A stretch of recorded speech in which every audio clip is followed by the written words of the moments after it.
use this opportunity, Arvind, to ask you some questions about your childhood, your formative years, and how Arvind Kejriwal became Arvind Kejriwal.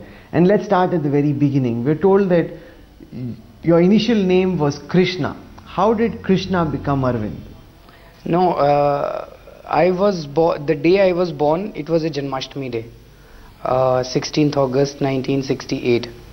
And तो मेरी दादी जी ने और मेरे दादाजी और जो मेरे दादा का परिवार है उन लोगों ने कृष्ण कहना चालू कर दिया मुझे, लेकिन मेरा असली नाम अरविंद ही था. We are told you were a very keen artist when you were a child. You still, in the midst of all this political activity, get an opportunity to sketch? No, I never sketched. I don't know who told you. I was never an artist. When I was in IIT Kharagpur, at that time I used to participate a lot in dramatics and debates, but I never sketched. There was a time when you had to participate in a debate, and we are told that you fell ill and you had a blanket wrapped all around you, and you still went out and participated in the debate. In the school, yeah. Why didn't you tell us about what happened? Basically, school में debate था. Debate में मैं बहुत participate करता था. तो school में debate था, लेकिन पार्टिसिपेट तो करना ही था अपने हाउस की तरफ से. I was representing, so I fell ill. तो I mean I couldn't give up because otherwise the house will lose. तो फिर वो ब्लैंकेट वगैरह पहन के और सब तैयारी करके गए थे. मतलब तभी से आप में वो क्रांति का जज्बा था कि कुछ भी हो कि पहुंचना ही पहुंचना है. हाँ, मतलब अपनी जिम्मेदारी है, जिम्मेदारी पूरी करनी चाहिए. मैं आपके इतिहास में जाना चाहता हूँ, खासतौर से आपके IIT के दिनों में जब आपने काफ़ी क्लोजली काम किया मिशनरीज ऑफ चैरिटी के साथ. क्या वो आपकी ज़िंदगी के लिए एक टर्निंग पॉइंट था अरविंद? वो बिल्कुल टर्निंग पॉइंट था. मैं टिस्को में काम कर रहा था, टाटा स्टील में, जमशेदपुर में, एज असिस्टेंट इंजीनियर. और मैं फर्स्ट अटेम्प्ट दे चुका था सिविल सर्विसेज के. मेरे को IRS मिला था. मैंने सेकंड अटेम्प्ट दिया था सिविल सर्विसेज का. तो एक तरह से मेरी जॉब तो सेफ थी. सेकंड अटेम्प्ट में मेंस के एग्ज़ाम देने के बाद फिर मैं टाटा स्टील में उनके पास गया. फिर मेरा मन भर गया था. मैं इंटरव्यू की वेट कर रहा था. 4 महीने का गैप होता है. तो मैं टाटा स्टील अथॉरिटीज़ के पास गया. उनका एक सोशल वेलफेयर डिपार्टमेंट था. मैंने कहा मुझे आप इंजीनियरिंग से सोशल वेलफेयर में शिफ्ट कर दीजिए. उन्होंने कहा no, we have taken you as an engineer, you have to work as an engineer. So मैंने वहाँ से रिज़ाइन कर दिया. और जमशेदपुर के बगल में ही कोलकाता था. मदर टेरेसा का नाम बहुत सुना था, तो मैं मदर टेरेसा के से जाके मिला. And it was really a very divine moment for me. बहुत लंबी लाइन लगी हुई थी लोगों की. मैं भी लाइन में लग गया. मेरी भी जब नंबर आया तो Mother Teresa she kissed my hand and उन्होंने कहा, मैंने कहा I want to work with you mother. So she said that go and work at Kalighat ashram. So मैं कालीघाट आश्रम में मैं जाके काम किया. वहाँ 2 महीने काम किया मैंने. कहाँ पे आपको ये फीलिंग आई कि मिशनरीज ऑफ चैरिटी के साथ या मदर टेरेसा के साथ या सोशल वेलफेयर में आपको काम करना है? क्योंकि आप वैसे कोशिश कर रहे थे एक IAS ऑफिसर बनने की. IAS का एग्ज़ाम भी इसीलिए दे रहे थे. देखिए, ये कहाँ से शुरू हुआ मुझे नहीं पता. IIT में जब फाइनल ईयर का वो दिया, माई CGPA was not bad. It was more than 8.5, which was supposed to be a pretty decent one. तो मैं अगर चाहता तो मैं अब्रॉड जा सकता था बड़े आराम से. Lots of my batchmates went abroad for higher studies and for making a career in US. लेकिन ये कहीं ये था कि अपने देश के अंदर रह के देश के लिए कुछ करना है. तो I stayed back. उसके बाद जब टाटा स्टील ज्वाइन किया तो सिविल सर्विसेज बहुत सारे लोग दे रहे थे. तो तब सिविल सर्विस का एग्ज़ाम इसीलिए दिया था कि IAS बन के देश के लिए कुछ करेंगे. और मैं समझता हूँ कि कई सारे लोग IAS का एग्ज़ाम इसीलिए देते हैं कि अंदर जाएंगे तो कुछ करेंगे. तो अंदर जाके कुछ करने की भावना से ही वो एग्ज़ाम दिया था. तो फिर जब मेंस के बाद इंटरव्यू का टाइम था तो सोचा कि टिस्को में टाइम क्यों ख़राब किया जाए नौकरी करके. Why not do something with mother Teresa. When you were in government, was there one moment, Arvind, which made you feel that no, I'm not being able to serve the purpose that I wanted by joining the government services? Any one moment which made you say enough is enough, I can't be a government bureaucrat? मैं एक चीज़ कहना चाहूँगा. मैंने income tax में काम किया. Income tax department ऐसा है, अगर आप ईमानदारी से काम करना चाहते हैं आप कर सकते हैं. मेरे को किसी ने परेशान नहीं किया. मैंने बिल्कुल ईमानदारी से काम किया. बहुत सारे लोग हैं जो बेईमानी करते हैं इनकम टैक्स में, लेकिन आप इनकम टैक्स डिपार्टमेंट में न केवल ईमानदारी से काम किया, मुझे अच्छी अच्छी पोस्टिंग्स भी मिली.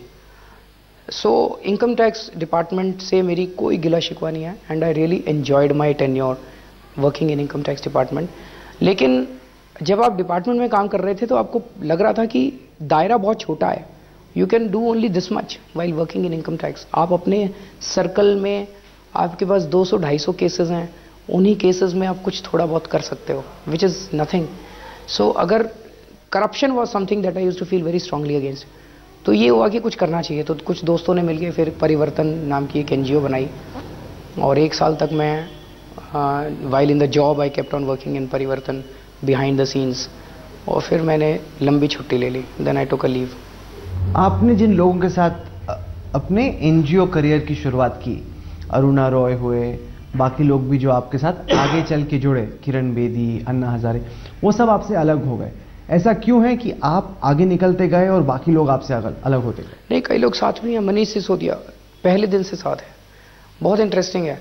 जब हमने शुरू किया NGO परिवर्तन नाम से, ना तो पैसे थे, कुछ भी नहीं था, तो सब कुछ खुद ही करते थे हम लोग, और बड़े इंटरेस्टिंग एक्सपीरियंसेस हुए उन दिनों में। परिवर्तन नाम शुरू करके हमने सबसे पहले अपने डिपार्टमेंट को टारगेट किया, इनकम टैक्स को। हमने ये डिसाइड किया कि इनकम टैक्स में जो जो लोग रिश्वत देते हैं मजबूरी में, उनके काम हम फ्री में कराएंगे।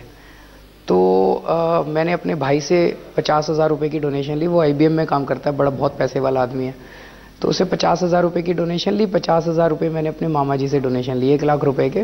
पूरे दिल्ली में हमने बैनर लगा दिए कि अगर इनकम टैक्स डिपार्टमेंट में आपसे कोई पैसे मांगता है तो आप हमें बताओ, हम आपका काम फ्री में करा देंगे। दिस इज हाउ परिवर्तन started. How many people responded? About 800 people. आपने सबका काम फ्री में कराया? सबका काम फ्री में। कितनी देर में? 1 साल लगा था। तो आपके जो ऑफिसर्स थे जिनके साथ आप पहले काम करते थे, उनका क्या? उनको पता नहीं चला 1 साल तक कि आई वॉज बिहाइंड इट। हाँ। ये 3-4 साल बाद लोगों को पता चला कि वो इनकम टैक्स वाला जो परिवर्तन था उसके पीछे अरविंद था। वो there was colonel Pandey, there was Kailash Goduka, Manish Sisodia, ये उस परिवर्तन का चेहरा थे। मैं पीठ पीछे काम कर रहा था।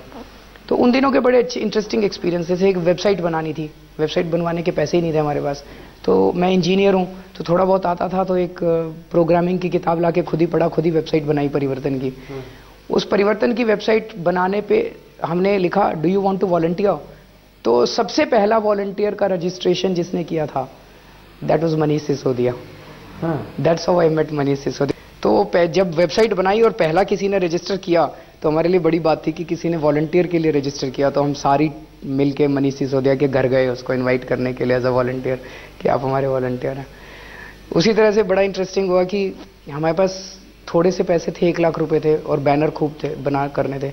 तो रात को हम लोग खुद पोल्स के ऊपर चढ़ चढ़ के, आपको याद है पहले दिल्ली में कपड़े के खूब बैनर लगा करते थे, अब तो बैन हो गए वो, तो रात को खुद पोल्स के ऊपर, बिजली के पोल्स, 3-4 बार पुलिस ने भी पकड़ लिया है। Used to be very scared कि बाई चांस अगर खुल गया कि असिस्टेंट कमिश्नर इनकम टैक्स रात को पोल पे चढ़ते हुए पकड़ा गया तो बड़ी बदनामी होगी, पर करते थे। उसी तरह से उसके बाद हमने दिल्ली विद्युत बोर्ड शुरू किया, बिजली विभाग, कि बिजली विभाग में कोई पैसे मत देना, कोई रिश्वत मत देना, अगर कोई पैसे मांगे हमें बताना, हम आपका काम फ्री में करा देंगे। तो हम क्या करते थे कि 3-4 ऑफिसर्स हमने बिजली विभाग के पकड़ लिए थे। हम उनके सामने टेबल चेयर डाल के बैठ जाते थे और जो जाता था अंदर, बिजली लक्ष्मी नगर का, नेहरू प्लेस का और सुंदर नगरी का ऑफिस, इन 3 ऑफिसर्स के सामने जो अंदर जाता था उसको कहते थे अंदर पैसे मत देना, कोई पैसे मांगे हमें बता देना, हम आपका काम फ्री में करा देंगे। तो टेबल चेयर डाल के बैठे हुए थे और मैं छुट्टी ले ली थी तब तक मैंने डिपार्टमेंट से। तो एक बारी जब मैं बैठा था, एक ITO आया, उसने मेरे अंडर में काम किया हुआ था, वो देखा कि मैं पर्चे बांट रहा हूँ वहाँ पे, तो कहता सर आप यहाँ क्या कर रहे हैं? तो मैंने कहा मैं भी पर्चे बांट रहा हूँ, तुम भी पर्चे बांटो। He was quite shock to see me there. फिर एक दिन एक और आदमी आया, वो कहता है if I am not mistaken are you Arvind Kejriwal? I said yes. कहता है आपको याद है we used to work together in TISCO 10 years back? I said ya. तो उसको बड़ी दया आई, उसको लगा कि I am jobless and I am doing this. तो कहता है if you want I can make a recommendation to Tata Steel, they will take you back. I said no, I am happy distributing pamphlets here. So it was a very interesting experience. तो अगर इतना interesting experience था एक NGO activist के तौर पे, तो आपने सिस्टम को बाहर से बदलने के बजाय सिस्टम के अंदर घुसने का आपने फैसला क्यों किया? सब कुछ तो करके देखा पिछले। तो आप तो कह रहे हैं चेंज तो हो रहा था, लोग, आपने बोला आप रिश्वत के बगैर आपने इनकम टैक्स करवाया, आपने बिजली का करवाया, तो आप सिस्टम को बाहर से क्यों आपने चैलेंज करना रोक दिया? सिस्टम नहीं बदला ना भाई, 800 लोगों के हमने काम करा दिए, लेकिन रिश्वतखोरी तो आज भी बरकरार है। व्यवस्था तो नहीं बदली। जब हम दिल्ली में, तो यही एक चीज़ जो हमें खाई जा रही थी उन दिनों में, कि हम परिवर्तन के लोग कब तक, कितने लोगों का काम किस किस डिपार्टमेंट में कराएंगे। जितने लोगों की एप्लीकेशन हमारे पास आ जाती थी, हम कितने लोग थे, 4-5 लोग थे, उतने लोगों का काम हो जाता था, उस ऑफिस में हो जाता था। बाकी लोगों का तो सिस्टम नहीं बदला, व्यवस्था नहीं बदली।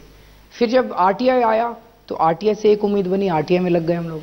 फिर लगा आरटीआई भी इनकम्प्लीट है, बिकॉज आरटीआई में इन्फॉर्मेशन तो मिल जाती है, जेल कोई नहीं जाता। वो इन्फॉर्मेशन लेके हम क्या करें, कंप्लेन करते रहते हैं इन्फॉर्मेशन लेके, जी चोरी हो गई, चोरी हो गई, चोरी हो गई। फिर लगा कि एक लोकपाल होना चाहिए, इंडिपेंडेंट इंस्टीट्यूशन होना चाहिए। फिर लोकपाल का मूवमेंट शुरू हुआ वहाँ से। फिर लोकपाल में लगा कि ये तो सारे चोर हैं, ये तो लोकपाल पास ही नहीं करने वाले, राजनीति बदलनी पड़ेगी, तभी पॉलिटिकल एंड में तो पास हो गया लोकपाल। लोग कहते हैं कि आपकी इंस्टिंक्ट पॉलिटिकल है, कि शुरू से ही आप, मतलब मेरे को, मैं नाम नहीं लूंगा, बहुत सीनियर देश का पॉलिटिशियन है, उसने कहा कि जितना शातिर पॉलिटिशियन वो है उतना हम में से कोई नहीं, कि Arvind Kejriwal is the sharpest politician around. वो तो मैं कहता ही हूँ कि इनको राजनीति करनी नहीं आती, इन्होंने दलाली करी अपनी ज़िंदगी में। राजनीति लाल बहादुर शास्त्री ने की थी और वही राजनीति हम लोग कर रहे हैं, इनको राजनीति करना हम लोग सिखाएंगे। एक दौर था आपकी ज़िंदगी में जब आप झुग्गियों में, स्लम्स में जाके रहते थे। क्यों आपने फैसला किया वहाँ पे ज़िंदगी कैसी होती है इसका एहसास करने के लिए, और कैसा था वो वक्त आपके लिए? बहुत इंटरेस्टिंग था। वो लोग बहुत अच्छे हैं, इस देश के लोग बहुत अच्छे हैं। मैं केवल झुग्गी वालों के लिए नहीं कहूँगा, अमीर लोग, गरीब लोग, सब बहुत अच्छे हैं। हम लोग व्यवस्था के विक्टिम हैं। We are victims, we are first class people और victims of third class governance. Why did you decide to live in a slum? I wanted to live like them for some time. 3 महीने रहा था मैं slums में। I wanted to live like them. 3 महीने लगातार? हाँ। क्यों? मैं उनकी तरह जी के, उनकी ज़िंदगी जी के देखना चाहता था। बिकॉज बाहर रह के बड़ा अच्छा है, मैं मिडिल क्लास का आदमी, रोज झुग्गियों में जाके काम करता हूँ और घर आ जाता हूँ। उनकी ज़िंदगी क्या होती है? तो कैसा एहसास हुआ ये 3 महीने जब आप झुग्गियों में रह रहे हैं? उनकी ज़िंदगी बहुत मुश्किल है, बहुत मुश्किल है। लेकिन फिर भी जैसे हम मिडिल क्लास वाले क्या कहते हैं, अरे ये झुग्गी वाले बड़े गंदे हैं, ये we scorn at them, we are cynical about them. लेकिन वो लोग कोई जानबूझ के थोड़ी रहते झुग्गी में। No one wants to, given a choice you will never like to stay in jhuggis. मजबूरी है उनकी। कुछ खास एक्सपीरियंस जो आपको याद है अभी भी झुग्गियों में रहने का 3 महीने? नहीं, वो बड़ा इंटरेस्टिंग एक्सपीरियंस था। मैं खुद अपना खाना बनाता था, खुद अपने। अकेले रहते थे आप? शादी से पहले कि शादी के बाद? नहीं, शादी के बाद। आपकी बीवी ने क्या कहा जब? बहुत गुस्सा हुई थी। हाँ। बहुत गुस्सा हुई थी। आई रियली एडमायर हर। उसने मुझे बहुत झेला है एक्चुअली। मैं बड़ा सनकी आदमी हूँ, कभी कुछ कर लेता हूँ, कभी कुछ कर लेता हूँ। क्यों आपको झेलती हैं वो इस तरीके से? वो तो वही बताएगी क्यों झेल। यहाँ आपने एक मिनी क्रांति करी, ओबामा ने भी यूनाइटेड स्टेट्स में एक मिनी क्रांति करी, पहला ब्लैक अमेरिकन प्रेसिडेंट। सब ऑड्स के खिलाफ वो राष्ट्रपति बनने में तो कामयाब रहे, पर उनकी जो प्रेसिडेंसी है बहुत अनस्पेक्टेकुलर है, ये कुछ खास क्रांतिकारी कर नहीं पाए। अब लोग कहते हैं कि बिल क्लिंटन इससे अच्छा था। आपको चिंता है कि जिस उम्मीद के साथ लोग आपसे जुड़े हैं उन उम्मीदों तक खरा उतर पाना बहुत मुश्किल है। लोग आपको भी, मतलब ओबामा की तरफ देखेंगे 5-6 साल बाद कि हमने उम्मीदें तो बहुत की थी लेकिन कुछ कर नहीं पाया खास। मैं सहमत हूँ, लोगों की उम्मीदें बहुत ज़्यादा हैं और कई बार बहुत डर लगता है जिस तरह से लोगों ने हमसे उम्मीदें बांधी हैं। और मैं केवल यही कह सकता हूँ, भगवान से प्रार्थना कर सकता हूँ कि हम सफल होंगे कि नहीं होंगे मुझे नहीं पता, ये हमारे हाथ में नहीं है, फल हमारे हाथ में नहीं है, हमारा कर्म हमारे हाथ में है। तो मैं भगवान से ये प्रार्थना कर सकता हूँ कि हमें साहस दे, हमें दिशा दे, हमें सद्बुद्धि दे, और उम्मीद है कि लोगों की उम्मीदों पे हम खरे उतरें। आपको लगता है कि जो आपने कामयाबी दिल्ली में पाई उसको आप नेशनली रेप्लिकेट कर पाएंगे? एक्चुअली ये स्वराज पूरे देश में होना चाहिए, तब असली आज़ादी आएगी। ये 1947 में ही हो जाना चाहिए था, 1950 में ही हो जाना चाहिए था, बहुत लेट हो गया। सत्ता सीधे जनता के हाथ में हो और नेता केवल उस निर्णय को इम्प्लीमेंट। मैंने नेताओं मैं ये नहीं कह सकता, ग्राम पंचायत में, पंचायत में यही तो होता है। मैं ये नहीं कहता कि सारे निर्णय जनता ले सकती है। जो मेरे इलाके के बारे में होंगे वो जनता लेगी, जो स्टेट के बारे में होंगे स्टेट गवर्नमेंट लेगी, जो सेंटर के बारे में होंगे सेंट्रल गवर्नमेंट लेगी। पर सेंटर में बैठ के आप पूरे देश की योजनाएं नहीं बना सकते। योजनाएं तो गांव में बननी चाहिए, मोहल्ले में बननी चाहिए। नहीं, पर मैंने लोगों से पूछा, उन्होंने बोला पंचायतों में यही तो होता है। ग्राम पंचायत में क्या होता है? आप में और ग्राम पंचायत में जितने भी लोगों से हमने बात की जो सीएम्स हैं, उन्होंने कहा हम भी तो यही करते हैं। क्या फर्क है? दोनों में फ़र्क है। एक है रिप्रेजेंटेटिव डेमोक्रेसी, एक है डायरेक्ट डेमोक्रेसी। जब आप पंचायत बनाते हैं, जैसे अभी आज आपका एमएलए चोर है, वो पंचायत में सरपंच चोर हो जाता है, सरपंच को आप सारी पावर देते। जनता के पास तो पावर नहीं आई ना, हम मोहल्ला सभा को पावर दे रहे हैं, हम सरपंच को पावर नहीं दे रहे, जनता को पावर दे रहे हैं। आप भगवान में विश्वास रखते हैं? पहले नहीं रखता था, अब रखता हूँ। क्यों? पहले जब मैं छोटा बच्चा था, हमारे घर का माहौल बहुत रिलीजियस है, तो मैं बहुत भगवान में यकीन रखता था। फिर आईआईटी में चला गया, तो आईआईटी में वो साइंटिफिक टेम्परामेंट, मैं नॉन बिलीवर बन गया। लेकिन पिछले 3 साल में जो कुछ हुआ, इतना बड़ा आंदोलन हो गया, अन्ना जी आके बैठे, और तो मुझे अब एक तो अपने बहुत छोटेपन का एहसास हुआ कि हमारी औकात क्या है, हम क्या कर सकते हैं। इतना बड़ा जो आंदोलन हुआ, कुछ ना कुछ तो कुदरती शक्ति है, कुछ ना कुछ तो भगवान कह लीजिए, उसको अल्लाह कह लीजिए या कुदरत कह लीजिए, कुछ ना कुछ तो है जो ये करवा रहा है। Something very divine is happening in this country. तो तब से मुझे यकीन हो गया कि आप अपना काम करते जाओ, बाकी ऊपर वाले पे छोड़ दो। अरविंद, हमसे बात करने के लिए आपका बहुत बहुत धन्यवाद। शुक्रिया।